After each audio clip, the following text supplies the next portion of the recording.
તો વડોદરામાં આવેલ કેન્દ્રીય મંત્રી સી.આર. પાટીલનું નિવેદન હાલ સામે આવ્યું છે। ગંભીરા બ્રિજ દુર્ઘટના મામલે જળશક્તિ મંત્રીનું નિવેદન। રોજગાર ભરતી મેળામાં આવેલ સી.આર. પાટીલનું નિવેદન અત્યારે સામે આવ્યું છે। બ્રિજ દુર્ઘટનામાં સરકાર કડક કાર્યવાહી કરી છે તેમ કહેવું છે સી.આર. પાટીલનું। લોકોને જીવ ગુમાવવા પડે તેવી ઘટના ચલાવી ન લેવાય। બેદરકારી દાખવનાર અધિકારીઓ સામે કડક કાર્યવાહી થશે।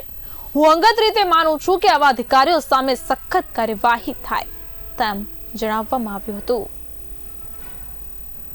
કોઈ પણ બનાવ જ્યારે બને છે ત્યારે સરકાર એ કોઈની પણ હોય એ ચોક્કસપણે ઇન્ક્વાયરી કરતી હોય છે, પણ હું આપને એમ કહીશ કે આની અંદર પગલાં લેવાના શરૂ કર્યા છે। ગુજરાતના માનનીય મુખ્યમંત્રી શ્રી ભૂપેન્દ્રભાઈ પટેલ એમણે પણ કેટલાક અધિકારીઓને સસ્પેન્ડ પણ કર્યા છે અને હું પણ એમને વિનંતી કરીશ કે જરૂર એમાં કડકમાં કડક પગલાં લે। દોષિતોને કોઈપણ હાલતમાં છોડવા જોઈએ નહીં।